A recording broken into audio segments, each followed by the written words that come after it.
Hello, everyone. You are listening to the award-winning To Hull and Back podcast, proudly sponsored by Old Zoological Bar and Kingfisher Fish and Chips, both from Hull. I'm your host, Nathaniel, and tonight I'm joined by Joe and Antender. And as you were saying before the podcast, feels a bit like deja vu. I'm in the same room I was last week, and we've lost again. I think pretty much we're going to be as angry as we were last week, but just a little angrier because it's just yet another week where we've lost and Tim Volter is still the manager. So other than that, it's all lovely, isn't it? Yeah, we'll start on a positive note. Actually, I think we should all commend on how good Nathaniel's intros are now. Can you like how far we've come as a podcast? That the intros are actually spot on. It's amazing. So yeah, let's get that in there straight away because that's a plus. So, but yeah, no, I'm not as angry. It's just like more acceptance now. Like, look, he won. If we didn't get rid of him in the 2-week international break, then it's clear that he's not going to get rid of him until December, January time, is he? So. Just I don't know, just get on with it every week, I suppose. Just at that point now. Depressing. Yeah. We're at that stage of loss. I guess the loss being losing so many games. It's just been like consigned to it now. We're used to it. We're expecting a defeat. We go into every game thinking the best we're going to get out of this is a point, and that's such a damning indictment on the way that this season's gone. Mm-hmm. Yeah, I haven't got anything to say. I'm just, yeah. So Luton, that's a big game. They were just below us in the table, and now we've dropped into the relegation zone for the first time this season, or at the very least the first time where it really matters. I think after 2 or 3 games everyone's in the relegation zone. It doesn't really matter, but we're now a third of the way through the season. No more international breaks, so it's even harder to get a new manager in, and actually even harder to, even if we got one in, spend a lot of time on the training pitch improving and getting a new system across, or Volta to even get his new messages across, because there's so little training time with all the midweek games coming up.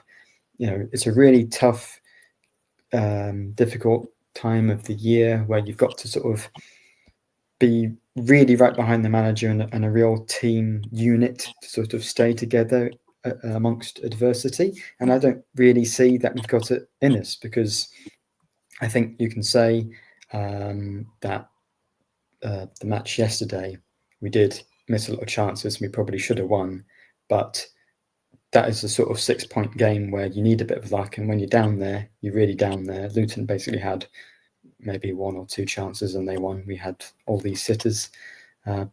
Pedro in particular should have had 2, and we haven't got any points. So you just think, where do we go from here? With the way it's going, is we just expect the same on Tuesday night. And League One, I suppose. Yeah, I mean the issue is so there's been a lot of talk on whether or not it's actually the players' fault or the manager's fault, and you can maybe argue that in the Luton game that the players do have to be better in those situations, put the ball in the back of the net, and we're having a different discussion. But ultimately, after 16 games, it's not the players. 1 clean sheet all season. Joint top scorers are all on 2 goals. I think it was John Russell on Twitter actually pointed out that we scored 16 goals so far this season in 16 games, and 10 of those goals were in 3 games. So in the other 13 games, we've only scored 6 goals. So it's clear where there's a problem. So if we're not scoring goals, why is that? It's the manager's job to find that out. It's the manager's job to change what he's doing to get the best out of what he's got, and to find a better way of winning, or a better way of putting players in a position where they're confident in front of goal, and putting the ball away, where we create more chances than just like 3 or 4 clear cut.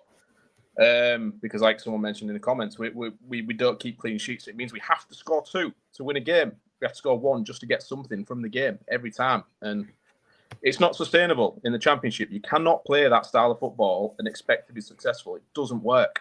Unless you've got a team littered of goal scorers, you can't do it. So if the players aren't good enough to do what he wants them to do, he needs to change what he's doing. But he won't. And we know that. So He just won't. And one of my mates at uni, he's a Sheffield Wednesday fan, so it's obviously the big one on Tuesday. And I said, "Oh, you'll beat us. Any team can beat us because we're just easy to play against." And he says, "Oh, I won't be so sure." I said, "Believe me, I am absolutely sure. All that Danny Rowe needs to do is tell his side, score once, and we'll be all right. You'll get at least a point. If any team scores once in a game, they are just about guaranteed to get something out of it." At Portsmouth, they barely had to do anything to get a point. Oxford barely had to do anything to get a win. Same with Luton. West Brom had a few chances in the first 10 minutes, 15 minutes, and then that was it. We dominated the rest of the game. We always say, City have got to play well for 90 minutes. We've not put a 90-minute performance in. Teams playing us don't have to put a 90-minute performance in. They have to get 1 or 2 goals in these coincidence moments, as Volta likes to say. I think teams don't even need to play well to get anything from us. They just have to show up, don't they? Yeah. Look at the amount of chances Luton created. Look at the amount of chances Oxford created. Teams need to do absolutely naff what Sheffield United. That was probably their worst performance of the season. They won 2-0 comfortably. Yeah, just two corners. And what is the reason for that? It's the system. That's the problem. It doesn't work and it has to change. And it's all well and good people saying, yeah, but it was the players' fault against Luton. They should have scored goals. Yeah, all right then. I'll flip that. Against Portsmouth and Burnley, we should have lost because they missed absolute sitters. Yeah. So we shouldn't have even got points from those games. So it's every single team will rue missed chances, no matter who the manager is. You're going to miss chances in games, but what manager can control is how structured your team is, how organised they are, and how they defend. Why are we still defending zonally at set pieces? It was our undoing. We're putting like Regan Slater, who's one of our smallest players, at the far post, and they're sticking their big guys at the far post because they know that we're daft enough to do that. He was completely unmarked, wasn't he? And there'd been a player completely unmarked a few minutes before, header straight at Panda. But yeah, that's 2 we could have conceded from if the finish was better the first time.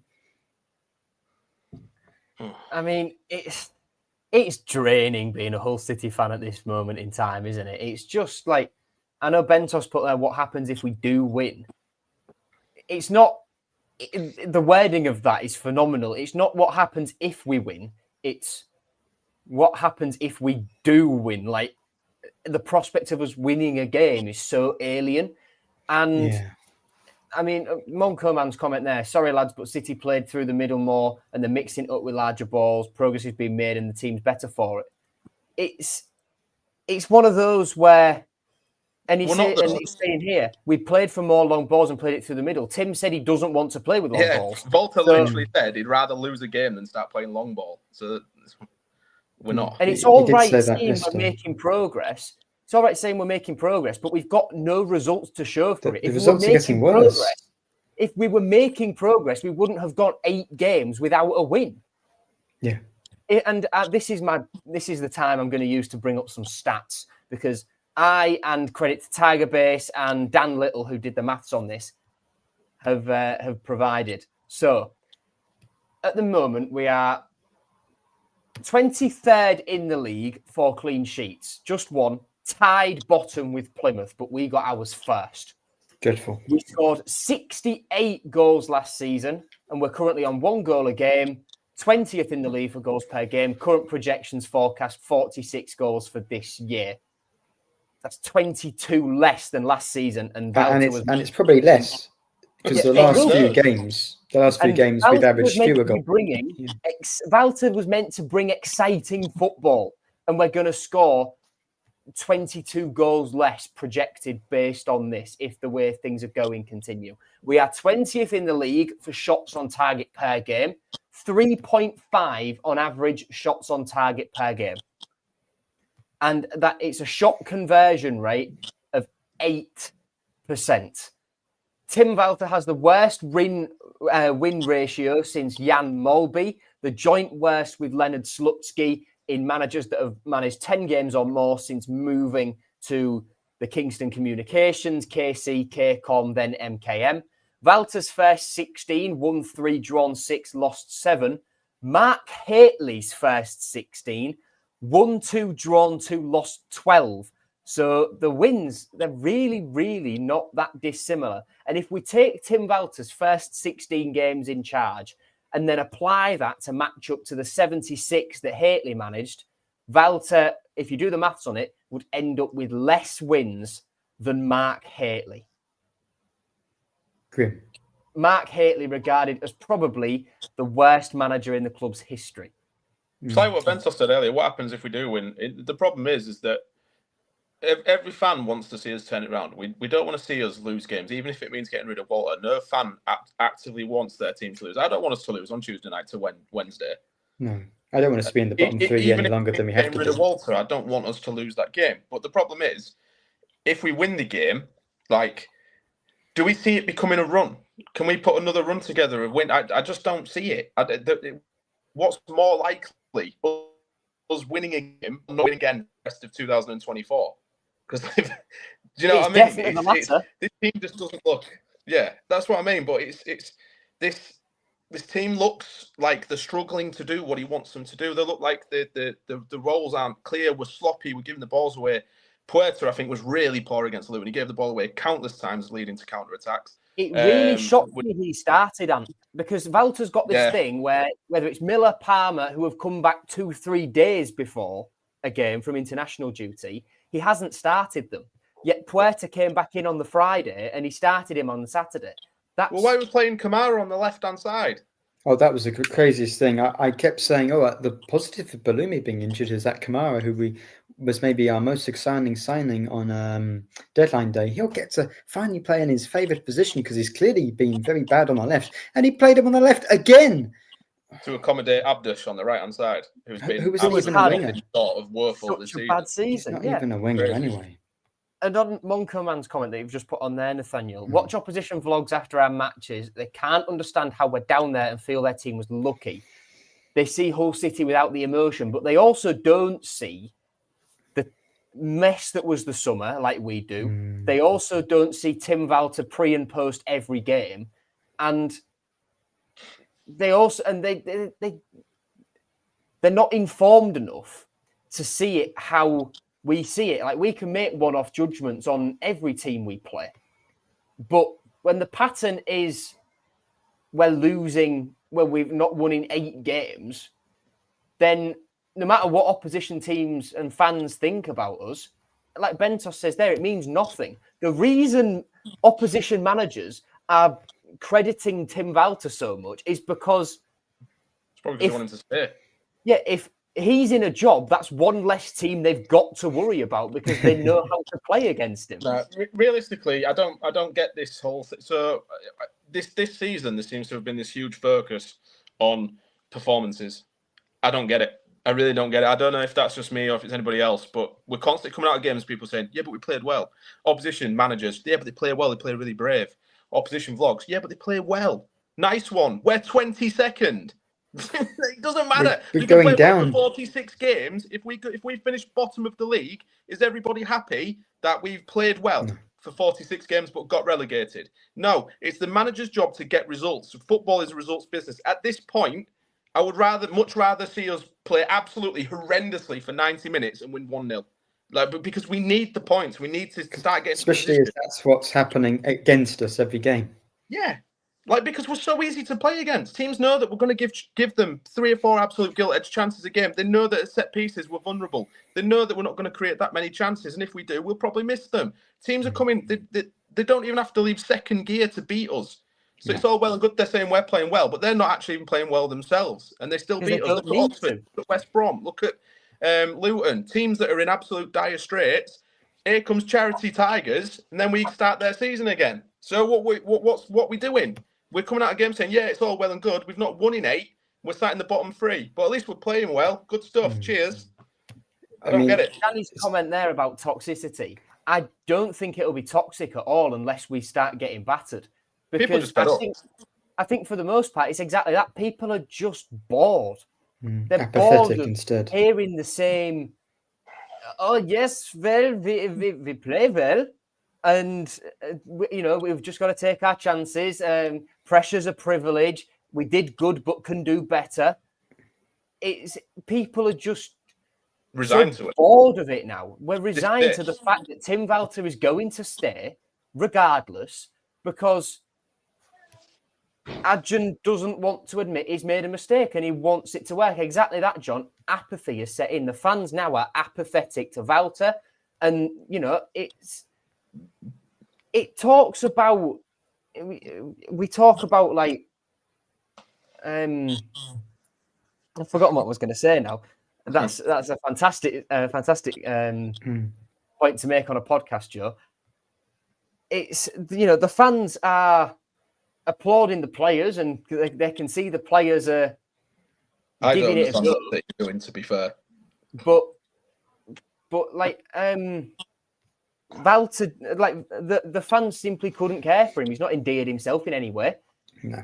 If those 3 wins against QPR, Cardiff, and Stoke went on a run of 4, 5, 6, then things could be so different, because Walter would have been able to build up a little bit of goodwill, perhaps, and the manner of those performances could have done it. But it's like walking straight down the tunnel at Luton, because we mustn't forget that it's been raining, and I'm not clapping the fans because I was a bit wet. You're living in England, mate. Do you know what I mean? The fans there, no matter what, and you said this on the pod a few weeks ago, he's a coward. That it's cowardly. You said Oxford was close to Christmas and money was tight. We're even closer to Christmas now. It was that weather. That's all I need to say. It was shocking up and down the country. It's a proper storm, wasn't it? Yeah. He had the balls to call the fans out for their support. He has the balls to keep selecting a system that clearly isn't working week after week and making the travelling fans pay to watch the team lose. He has the balls to come out and say that his system's perfect. It's the players that aren't doing it properly. All right, fair play. Go over and see the fans then. You go face to flak for all the decisions that you've made and the stuff that you've said. He won't do it because he won't be told that he's wrong. He hates being told that. If he goes over there and receives any flack off the fans, it'd make him mad, because he is so set in his ways and his system that the system couldn't possibly be what's wrong. That he will not go and face them fans, because the fans will tell him exactly what he don't want to hear. So he won't do it, and he won't do it now for probably the rest of it. The only time he'll go over and see the fans if we won, guarantee you. Any game we lose, he won't even entertain the thought. Coward, not a leader at all. I won't play for him. No. I mean, players go over there and say thank you, but he doesn't. Yeah, all the little comments from the players about Slater saying he's not had a meeting with him face to face and that sort of thing. All of these things are just adding up, and I can't really see any way back for him. I don't see us going on a run. Middlesbrough lost, was it 5-1? Or they beat Luton 5-1, sorry. If Luton can beat us, I'm terrified of what Middlesbrough are going to do to us. Well, Middlesbrough beat Oxford 6-2. Indeed. So we're going to get torn to shreds. Can you see us scoring 2? No. Can you see Middlesbrough scoring 5 or 6? Yeah. We've not scored more than 1 in 8 games. Yeah. I mean, I would say that the game yesterday, if you would take that out of context and just look at it as the one match, we should have won that. But that being the sort of 8th result in a row where you can say we haven't got the result we wanted to, exactly, it becomes a bad habit that, okay, well, we can't wait on this forever. I mean, it's exactly the sort of comment you said, and that, you know, if we play well that many times in a row and then still get relegated, as we are on track to do, of course, over a third of the way through the season, that's not useful to anybody. You'd like to think maybe if we can just get a bit of luck. We haven't had much luck. We've hit the woodwork the last 2 games.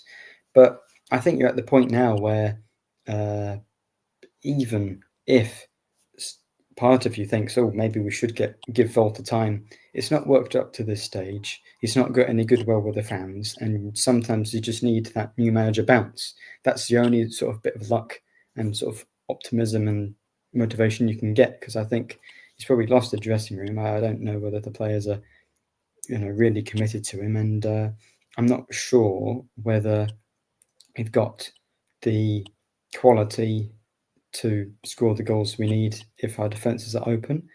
And he's not going to change us to be more defensive, which was what Adkins did, you know, when we had that bad start, very similar sort of season situation to Leonard Slutsky, his reign. we keep conceding. Let's stop conceding and build from there. And performances are only okay if you're getting the results as well. That's sort of the extra cherry on top. If you're not even doing the basics right, and teams like Oxford and Derby, Portsmouth, who didn't look very good at all, taking points off you, what can you do? I'm absolutely petrified about what Middlesbrough are going to do to us. Yeah, I mean, maybe we'll win that somehow. But yeah, we'll probably win that one 1-0. That'll be our second clean sheet of the season. Yeah. But no, it's look, every team. This is the problem when you play one system. Every team will go, I know exactly how to set up against these, and they'll do the same every game. And we know it's not going to change because we know Tim Walter is and what he's like. It's just it's tiring because watching City again is becoming a chore. Like you watch the game and you kind of like, that excitement of watching the game is dying because you're still going to watch it, but you know full well what's going to happen. It feels like that second half of the season under Grant McCann where we knew instantly that the team lineup would be shocking. We'd go 1-0 down inside 10 minutes. We'd do absolutely shocking for the rest of the game and probably lose 2 or 3-0. This season, we know that we're going to probably, be a little bit sprightly in the first half, create a few chances, do naff all with the possession, then concede a really sloppy goal and not recover. We know it's copy and paste every single game at the minute. And it's last 3 games in a row.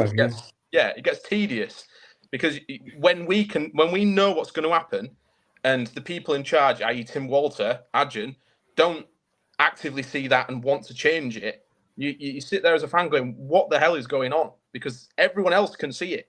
We're the laughing stock on social media. If you go on social media and look up like Hull City, like any news pages, anything like that, they find it hysterical because of, obviously with having Rosenior and being where we were to where we are now under this absolute clown, then, it's quite funny for the neutral, I would suppose. It's not very funny for us. No. Walter just needs to go.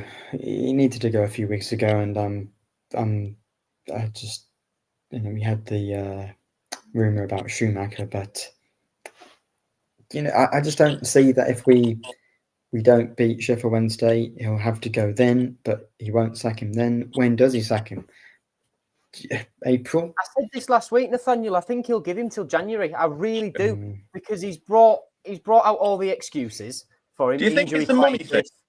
Do you think it's? No, I think it's potentially because we need to wait for the end of this year to go into next year for, I don't know, maybe accounts wise or something. I don't know if it goes season upon season or calendar year. I don't know the accounts. Financial year starts in April though, doesn't it?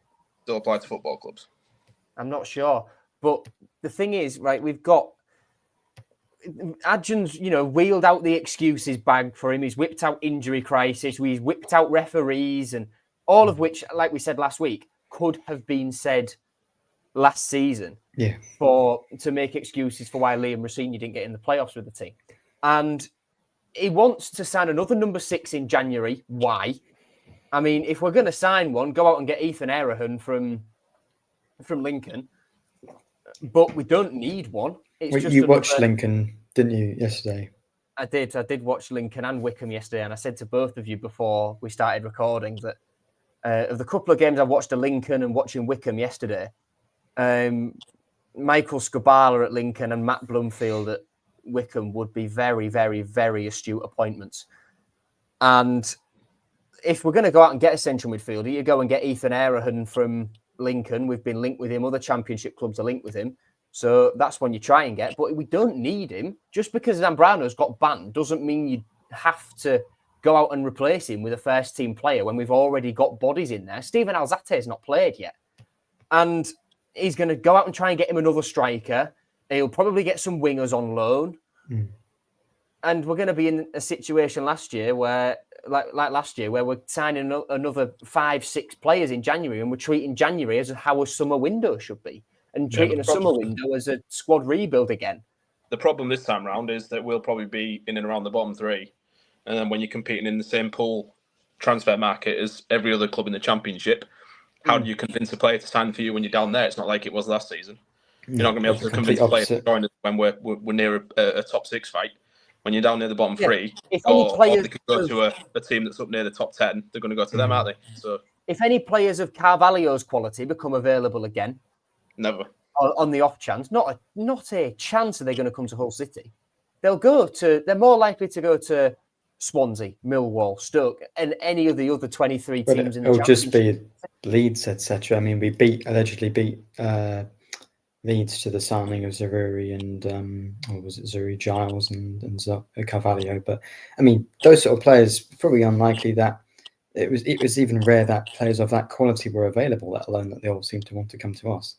I mean, I wouldn't mind it if we were in the bottom three and we tried to get some attacking players in, but yeah, it's going to be very difficult. I don't think Adrian's going to be able to do those sort of like what he did with Oscar, where he speaks to him on the phone. Oh, come to us. It's much easier at the start of the season when, you know, every team looks like there's a decent chance of getting top 10. I mean, that's what Adrian wants. We haven't really mentioned it. It's a bit obvious, but push at playoffs is, I think, completely impossible. I think with the injuries we've got, yeah. It's not impossible because the lucky thing for us is the league is still quite compact. But yeah, I suppose with this current manager, yes, absolutely, the playoffs are a pipe dream. But if you've got another manager and who actually knew how to grind out results and keep clean sheets and be structured, then you know, if you could get to a position where you could string a few results together, then it's still entirely possible. But by the time January comes round, that might be a completely different scenario. And I think Bentos said earlier something about why aren't the media questioning Adrian a lot more. I think what's become quite glaringly clear as owner of Hull City is Adrian will only talk to the press if it suits him. He's being very uncharacteristically non-hyperverbal at the minute. He's not. He did his interview with Baz because he told Baz, "This is what I want to say. I'm going to say it to you, and you can put it out there."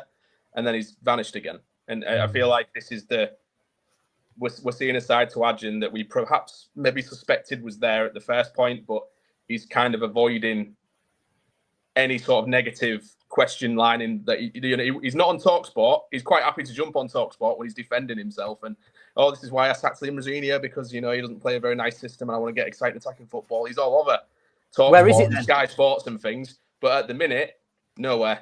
He's not been on anything. I don't know, obviously, if maybe the whole situation with what's going on behind the scenes and Tan and things like that might be having a thing to do with it, and he's just not entertaining any sort of questioning that's not on his standards. But it doesn't mean he can't speak about on-pitch matters, though. Yeah, but that'll be the excuse he's using. He'll know that the question will come up and he's not allowed to answer it or something, and that's he'll say, no, I'm not entertaining any journalists at the minute because I can't comment on certain things and stuff like that. But I just think that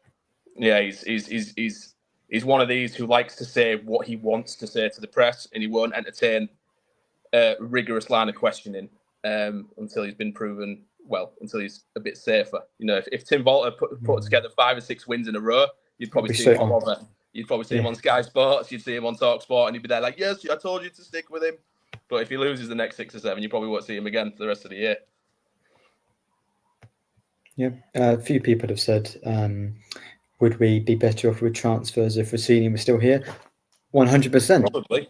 Oh, no, not even probably. Definitely. That was the main reason why I was so upset Rossini had gone rather than, who he is. But that all the players said, his style of play and talking to Rossini is why I wanted to join. So I'm sure that's part of it. And you've mentioned him off air. Harry Oxley says that Ruben Sellers, the Reading manager, that's who he'd like to go for. Do you want to just explain your thoughts on that? Yeah, he plays. So when my idea of exciting attacking football is kind of similar to what Ipswich do with McKenna. So it keeps the ball, it's possession based, but it's fast. It's players and move ball. There's always options. It's aggressive. It's front footed. You're taking the game to the opposition. It's not pandering around with the ball at the back like Russell Martin, like what we saw last season with Rosenia, like we're seeing this season with Walter. It's not that. It is fast. It's incisive. It's possession with a purpose, which is something I don't think we've watched in a long time. Sellers is at a club. Reading don't have a lot of money. They've done really well considering. I don't think he'll be on big wages. I don't think he'll be on a long-term contract for that reason because they're kind of cash-strapped. So he might be quite easy to lure out, and the buyout would be quite cheap.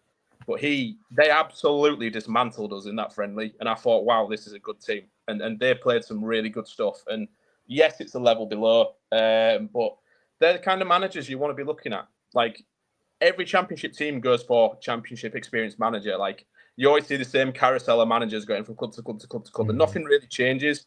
So, if you want a young, exciting manager, look at Bloomfield at Wickham, look at Sellers at Reading, look at these managers that are actively trying to play a more attacking, entertaining way, and get them in the club and get fans enjoying watching football again, score some goals, win some games. That's the only way the atmosphere improves. But yeah, we're going to have some vote, aren't we, for the foreseeable? So it's pointless talking about. Ventos says we should get Grant McCann. Oh God. I just want to address Monco Man's comment about wages. It's come up a couple of times, and he says one loan player was on 42 grand a week. Yes, because that's the salary they'd have been on at their parent club. Yes, that would have been split probably in the parents' club, and the parent club would still be paying a considerable amount more of that wage. I would like to think than so. we were. Players from parent clubs don't come out on loan for big money. They stay on that same contract. They come out to play football. We have to play a percentage. Sometimes the club getting the loan player don't have to pay anything. Probably unlikely in that scenario, but yeah, we would not have been paying all or of the loan if it was fee. Carvalho. Yeah. Or the loan fee, like Carvalho was a £500,000 loan fee, which when you Yeah. think about it, for the 12 goals he got, was probably value for money if we'd have got in the playoffs. And had, the lap been fit and whatever, it's all the whataboutery. And the point, I've said it before, they don't come here. They didn't come here for money. They came here to play football, and they did that. And as for the 3 million in wages for Cynic notion, that is club error, and that's an adjunct thing, and that's absolutely on us. That's absolutely our thing. And Monco, man, I refuse to believe Fabio Carvalho was on over £100,000 a week last year at Liverpool. Not a chance. If he is, then that's Liverpool's problem, isn't it? They need to work that out. But in the way we were with FFP, there is not a chance we were paying £42,000 a week for a loan player in the Championship. No way. I agree. And if we were, that's insane, but very unlikely, I would say. I'm liking all the comments about. Oh well, yeah, okay. So Cynic is injured yet again. So he was on the bench last week. That must have been too much. He probably got tripped. Sitting onto the bench against. No, Nathaniel, I know what happened. Oh no, I know what happened. yes. He was so where the training ground is. It's in a little side street, and he was pulling out onto the main road. He was indicating right, and as he flicked the what do you call it up, the toggle up in the car, he snapped his finger in half. So he's in Hull Royal as we speak. Didn't he collide with Pandur? Isn't that what happened? I mean, it doesn't really matter how it happened. He has averaged? Is it £12,000 a minute based on his transfer fee? Did someone work that out? It was between £3.5 and £4 million that we paid for Dokan Cynic. It's basically like 2 or 3 or 4 sort of matches in total, the amount of time he's actually played. And even if you were to average it based on the appearances he's had on his loans to Turkey, he's barely played any minutes there as well. I'd like to believe that this is a fake injury because he's agreed something with a club to sell him, probably in Turkey, and that they're, in order to protect that transfer going through, they've gone, we'll say you're injured until the end of December, and then you don't have to play, and the fans will be like, why isn't Cynic playing when he's fit? And it's just a way to keep him out of the thing. But to be fair, we wouldn't really be wondering why Cynic isn't playing, because we know why. The best way get injured. To solve that is to say he's injured, and then they can sell him in January. But look, they've just got to take take it on the chin that was a horrendous transfer, and they just need to get rid of him as soon as they can. And if he is genuinely injured, and then we can't shift him in January, release him, get rid of him. Because what's the point in having him here? You might as well just pay him off and just let him go. And just he's probably our second highest earner, because he was signed in the mental summer where we were giving players ludicrous contracts, and he's behind Abdush. Now Seri's left and Tufan's left, and Pelkas isn't here anymore, and etc. etc. He's played across. He's in his third year with Hull City. He's played 367 minutes of football. Scandalous, isn't it? It's just so stupid. But what are the chances? What are the chances that his additional extra option year, whatever you want to call it, at the end of that contract, at the end of this season, gets activated with the little adjun tax put in? No, in adjun, he'll probably extend it in January, give him another 2-3 years with an extended year on the end of it. Just put your feet up, lad. Enjoy it. Yeah. All the Googling I'm doing is showing that Carvalho at Liverpool was on 40 to 50 a week. So 20, 25 for us, presumably. But I don't know. Yeah. Abdush, did AD say Abdush is on 35? I mean, it's still a lot. Abdush is on between 20 and 30, 35-ish grand a week, easy, 100%. Yeah. If I were to guess, I'd say about 25, but it may well be 35. Check this out. That's only got one assist fewer than Abdush. Yeah. Abdush leaving in January with Giles, I wouldn't be shocked. Yeah, I think it's a shame because he looked really good last season, Abdush, just without the final thing. And I thought this year would be his year. But I just think he's like a lot of players, a victim of the system. He doesn't fit in anywhere. Where do you play? His best position is number 10. We don't play with a number 10. So we either play him on the wing where he's not that great, or we play him in the middle that we don't use. So, or we play him on the left wing, which is just the most stupid position to ever put him. Yeah. I'd rather him on the left wing and Kamara on the right, because then at least one of the two players is in the correct position. Correct position, rather than both being wrong. Why are we having this debate about playing players in their correct position? Is this rocket science or something? Every single year we have the same. It's just, I don't get it. Like, players always. I get that players will happily play wherever they're asked to play because they want to be on the pitch. That makes sense. But as a manager, surely you want as many players in their natural positions as possible so that they play to the best of their ability. Because when they play out of position, you might get okay performances from them, but nowhere near as good as what you would get. Say, for example, Pompey fans say that we're absolutely insane for playing Kamara on the left. But we persist on playing Kamara on the left. You could understand that when Balumi was playing that well, but he's got an ACL now. Yeah, you can understand that one. And when he's competing with Miller on the left-hand side as well. But then you've got a perfect opportunity to stick Kamara on the right and see what he's actually all about in his favoured position. And he didn't do it. Even with the substitution, when he brought Longman on, he still didn't shift him across. Longman? Well, like Ryan Longman can play left, right, middle 10. That's striker, wing back. Anyway. He can do it. He's played wing back for us as well, exactly under McCann. He can do it. So why, when he played well when he came on before the international break, and he's had solid week or so of training, then he's a muppet. Why, when Walter has acknowledged in an interview with Mike White that Kamara has been playing out of position and is a right winger naturally, does he still play him on the right, not on the right, but on the left? And Longman, who is fit and can do either, and has looked good in the 2 games he's come on in. Why? That was Nathaniel and his family. Yes. Why does he persist with 2 players on the wing out of position? Surely, I think with surely the Longman's performances, he has to. I think if he doesn't start Longman on the left and Kamara on the right on Tuesday night, I've just lost all faith in him. It's perfect, isn't it? No, he'll put Chris Badia on the left. He'll put Bairstow back on the wing. Bairstow back on the right and put Abdush up front. Vaughan false 9. Simon's utility striker.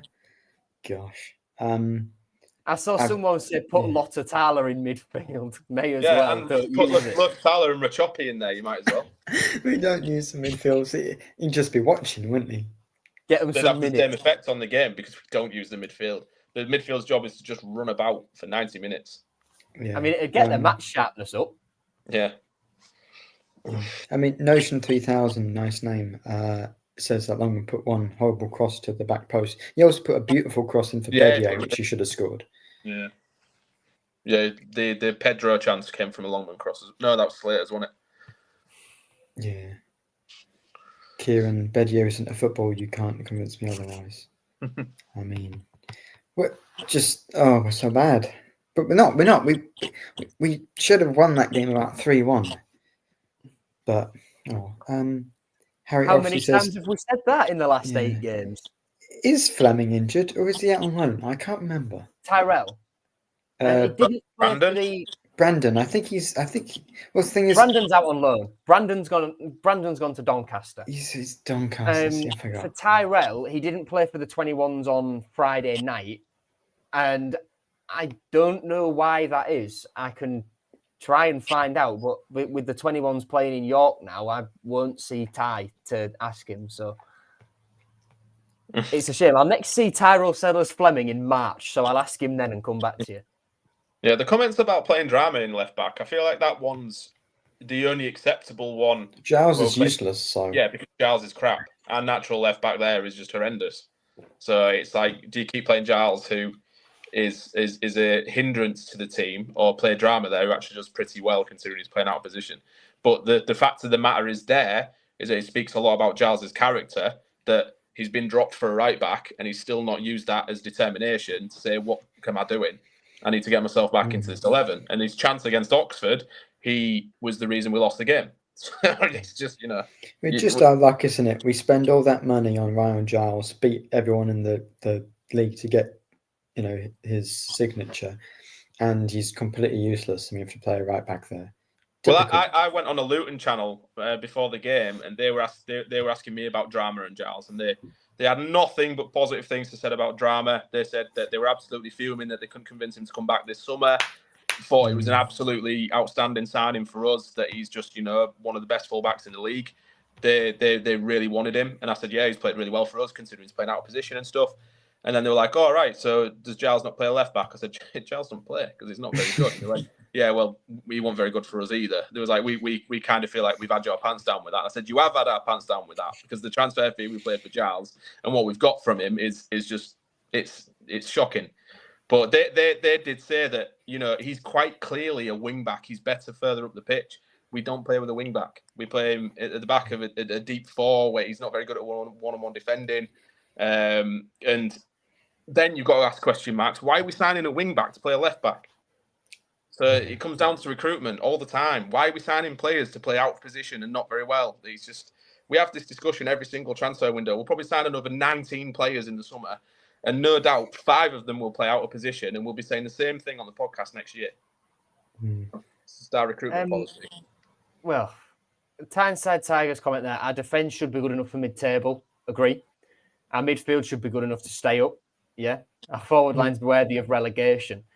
I think the style of play they're being asked to play makes them worthy of relegation, and out of position and the way it's structured and whatever does make them worthy of relegation. And, Pedro, I said this last week, he gets, one good chance every game. Against Pompey and against West Brom, he scored it. But if he gets one chance a game, you can't expect him to score that one chance. It's not Harry Kane, is he? And he had 2 chances. Did he have 2 chances yesterday? One hit the post from 6 yards out, which, yes, he should be scoring. But, I mean, like I say, you can't give him 1 or 2 chances every game and expect him to bury him. You just can't. And, look, if we're looking at... I saw someone mention contracts earlier. Up at the end of this season, permanent players, we've got Uriel Felly, of course, who technically, by the way, has finished his loan. Does not count. So he does not count. We'll see. Wow. Brandon Fleming, Owen Foster, Sincere Hall, Will Jarvis, Ryan Longman, João Pedro, Dokan Sinek, and that's it. They'll probably all be gone as well. I can imagine. I wouldn't get rid of Longman. I think he will, though. I wouldn't want to be here. He wanted to go to Millwall, didn't he? But he got injured. I mean, we're going to need him until January. We're certainly going to need him. With how useless Amur has been, and Balumi and Melo being out, I think we're going to need him until January. Probably. I definitely think. I 100% believe this squad is easily mid-table, if not top half quality. It should not be in the bottom 3. It's the right manager. A bottom 3 manager. That's the problem. But this just shows you, the effect that a system can have on a set of players. Like, you can have really good players and them not really perform because of what they're being asked to do. Hughes, example. Jones, fantastic last year. Coyle, no lack of effort. Slater gives his all every week. We've seen flashes of brilliance from Puerta. But like you say, Ant, they're not being allowed to play a way that suits him. There's no adaptability, which Adrian slagged Rosenior off for, and now he's got someone who's even worse than him. It's just painful. And yeah, should we look ahead to Sheffield Wednesday? Well, do we have to? I mean, the yes, other debate is, and it's coming down the track. Yeah, we want us to win. I'm sure some people have posed the question. I'm not sure if I've actually seen anyone say they want us to lose. Because to be fair, I don't even think that if we lost, Adrian would sack Volta. So I don't even think it's worth thinking, oh, I hope we lose to get rid of him. I hope we win so we get out of the bottom three and go up to 19th or something rather than being in the bottom three. I'd much prefer that. I don't really see it happening. It's probably just going to be the same sort of thing. I think maybe we'd scrape a draw, but I'd be buzzing with a point. I'd be buzzing with a point. There was a comment earlier about we need to be the team that scores first, so it settles nerves or something. It doesn't matter. We scored first against Burnley and Portsmouth. We know we're not going to keep a clean sheet. So unless we score 2 first, then I'll actually start to think, we might actually get something from this one. But scoring just 1, there's a real problem because we know we're going to concede at some point in the game. And we always do. 1 clean sheet in 16 games is diabolical. So bad. Yeah, I mean, we had that opportunity against Portsmouth, a game where we really should have won. We went 1-0 up, and in the second half, we barely showed up. Portsmouth were all over us and couldn't deal with their, sort of energy. So that happened. And then we went on and had our worst run of the season. So, yeah, I'm not really sure whether that will help. They just need a bit of luck, certainly, but they do need to score more than 1. Point I found in chat about Charlie Hughes. All those highlights of Hughes taking the ball and moving forward through midfield hasn't happened once. Yeah. Why, when McLaughlin was at centre-back, did he just get randomly told to go and stand up front? He did. Hughes, who said when he came in, doing that sort of stuff is like what I love to do. Why then, as soon as he comes in the team, does Walter stop them doing that? To be fair, I think he does. I have seen Hughes go quite often. He did the assist for Pedro's goal against West Brom, crossing it in from the right hand side on the edge of the box as well. He does do them, just not as often as Maka, and I don't know if that's because he's maybe because he's in a new team, he's still feeling like I can't really just take that impetus and do it, or if Waters told him to do it. But he definitely doesn't do it anywhere near as often as McLaughlin does, but he does do it quite often. The one player that has shocked me in terms of the defence this season, I think Alfie Jones has been absolutely shocking this season. And I don't know if it's because, again, maybe the system just leaves him a bit too vulnerable, or the fact that we're spending so much time with the centre-backs in possession that the amount of time he's got the ball, at some point he will make an error kind of thing. But I just think defensively, I think on the ball, passing-wise, positionally, I think he's been really bad this season. I think Jones has been one of our worst players. He's kind of slipped under the radar from a lot of fans. He's not really been mentioned in any sort of criticism, but I think he's been poor this season. A comment I've highlighted there from Chris, F1 reference, I like. Yeah, I don't get it. No, I don't get it either. Sergio Perez, his teammate has just won the World Championship, and they'd be in the same place in the team's championship if it was just Max Verstappen on his own. This is a driving thing. Yes. So Max Verstappen has enough points on his own to have the team in the exact same place in the team's championship as they would when you add Perez's points on. Is the point. Basically, Perez has been poor all season, yet still has a job. Tim Volta. Well explained. Oh, yeah. Yeah. I think Leicester fans were actually happy to see him go, and I think their style of football isn't exactly exciting. But as we were talking about, Robbins a few weeks ago, Steve Cooper has been sacked by Leicester. would we take him? I mean, we'd take anyone, I think, to be honest. Just as long as it's not Tim.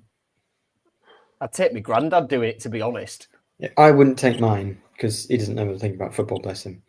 It's Although not I could better than I Walter. could manipulate him. If I could influence him and just tell him to start Longman, then I'd let him do it. I don't know about Cooper. Yeah. I'm close mates with two or three Leicester fans, and they absolutely hate the style of play that he plays. And I just think that going from boring style of play to even more boring style of play to again boring style of play might not be the best decision. I mean, he is a good Championship manager. He did really well with Nottingham Forest, but I think since getting to the Premier League, he's just really struggled as a coach. And I don't know. I would much rather go for other managers. I would have Cooper over Volta, but the bar is very low in that respect. I like this question. Kieran says, "Would you have Shotter Avaladze or Tim Volta?" I'd have Shotter. I'd have Shotter. He didn't have At any least tactic. A nice bloke. Exactly, a nice bloke, and he sort of, I think, let coincidence, as Tim Volta says, sort of take hold, and you might eventually win. I don't feel like I'm not sure he held the players back as much as Volta's system does. I think people are forgetting how bad we were under Shotter. We were losing. We were getting hammered after games. We were awful. Whereas with Volta, it's really frustrating, but at least we're in the games and we're only losing by 1 or 2. Under Avaladze, it was like 2-0, 3-0 all the time. Yeah. I'd rather have a beer with Shotter than Volta. Yeah. But Tim wants to have a beer with the fans, don't need to explain his things. So, but where's the event Hull City? A beer evening with Tim Volta. He won't do it. No, he don't like interacting with fans, does he? He's made that perfectly clear. It'd rain and he'd stay inside. Wow. I mean, when it starts snowing, he's not even going to show up to the match. I mean, someone commented about earlier, like fans will make chants about it being too wet. If it's not raining, I can 100% see the chant. Is it dry enough for you coming out? That'd be good. I'd like that. Do we have anything else to shout about, or should we just sort of predict 3 defeats, for the Sheffield Wednesday game and move on? We might get a draw in one of them. No, we will not. We might draw against Wendy's. I can't bear losing to them again. Not at home. Well, you scored a hat-trick last time this year. So we've already lost to them once this year, yeah. Against their reserves. Well, what changes do we think, if any, he's going to make? Surely he plays Kamara on the right. I just have no faith in him to do it. He has to play Kamara on the right, I think. Palmer, Casey Palmer play instead of Puerta. I think Slater and Simons Slater and Simon, the back four, the goalkeeper, Slater and Simons, I think, are the mainstays at the minute. If he brings Malem in, I swear to God, I might just put my head through something. No, you know what he's going to do? He's going to play Malem on the right wing. Oh my! Kamara on the left. Look, I'd like it works, to see Burstow given a goal up top. I thought Burstow, when he played against West Brom on the wing, I thought he played really well, and I feel like he's got a point to prove. Pedro's, in his 30s now. Maybe he doesn't want to be playing, game by game all the time. Maybe drop him to the bench. Play Burstow, play Kamara on the right hand side, put Palmer in the middle. Let's have a bit of creativity in there and a bit of impetus, because I think Palmer's a bit of a maverick, isn't he? And I just feel like he's. I don't think Volta likes him because he can't confine him to a really strict system. Palmer won't stay in that system. That's why he brings him on instead. Yeah. I'd like to see Longman, maybe Burstow, Kamara, Palmer. I think I'd like that. That sounds fun. At least they'd go for it and try things. Whereas I think, we don't really have a number 10. Well, we don't have a midfield, do we? So no point. We don't have an 8, 6 or 10. Well, we have a midfield. We just don't use it. They are there. You're really right. They're named on the team sheet and they run about on the grass. We just don't give them the ball. You're right. Lo Tatala may as well be in there for as much as they actually do. Yeah. Joe, any changes further than that, or anyone else? Giles at right back. Carlo left back. Malem playing everywhere. Chris Badir in goal, and he's a big lad. It would work, wouldn't it? He'd fill up most of the goal.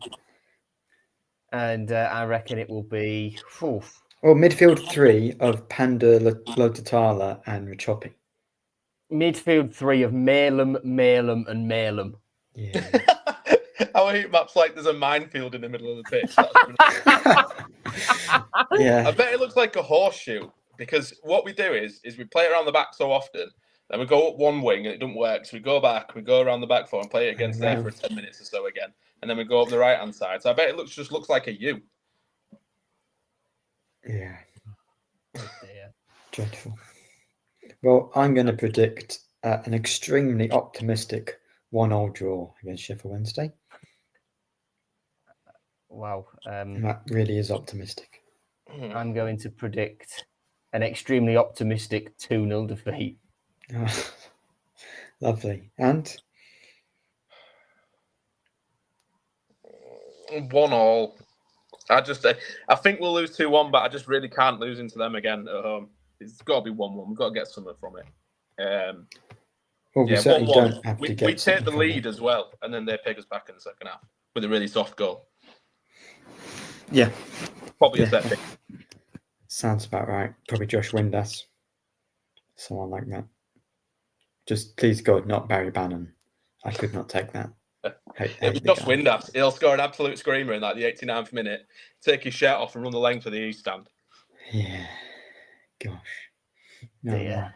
Ian Templeman says he's a mug.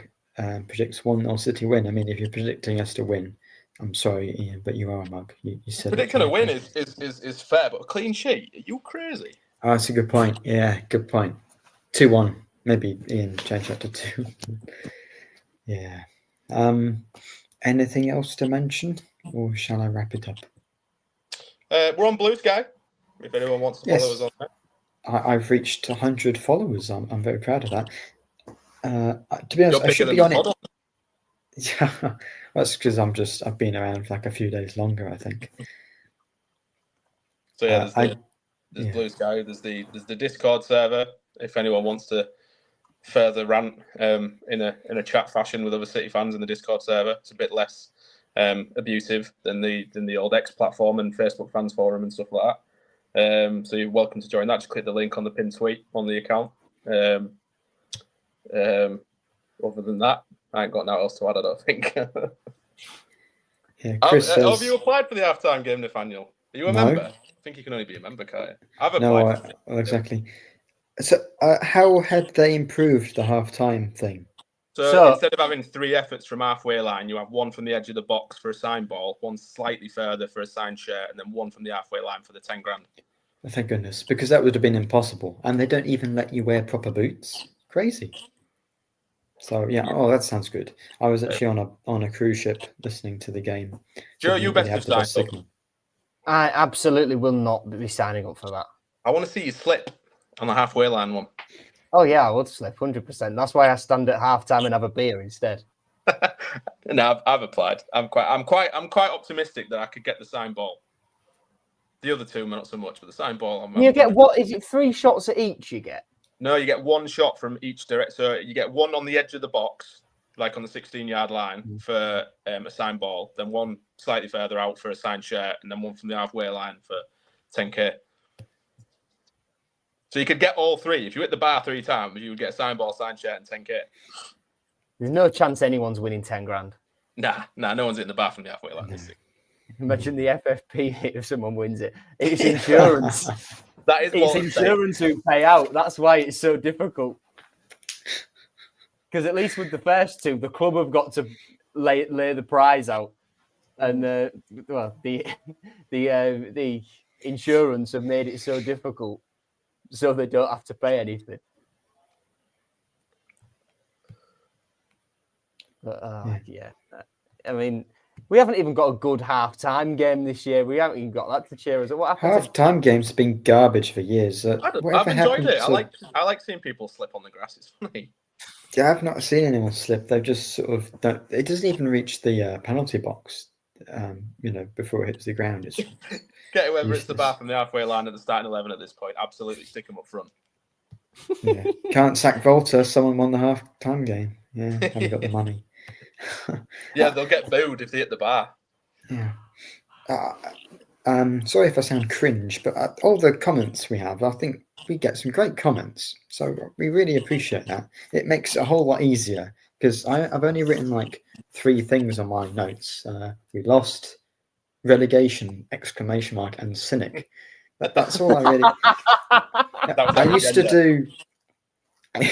to do the combined lineups, but having all the comments actually bounce off was really helpful.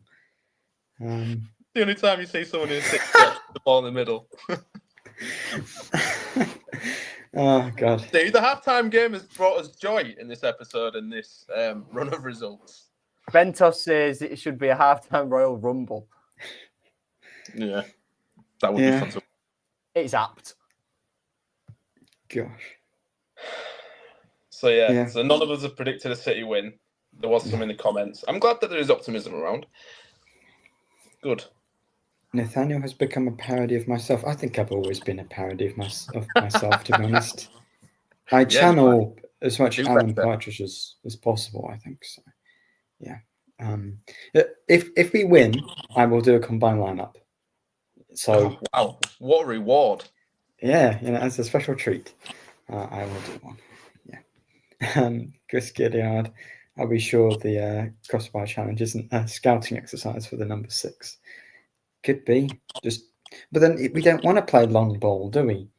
It should be short passing. Volta will be watching that half-time game with absolute disdain. The moment he sees someone smack that ball from halfway line, he sat there going, "Don't disgust him." Yeah, wonderful. Well, Joe and thank you very much for joining me. And I've been Nathaniel. Thanks to everyone for all the lovely comments, and we will be back next week after Wednesday. Tigers talk to review Sheffield Wednesday. Yes, well said. We'll be back on Wednesday to discuss the defeat, and then back on Sunday to discuss the draw.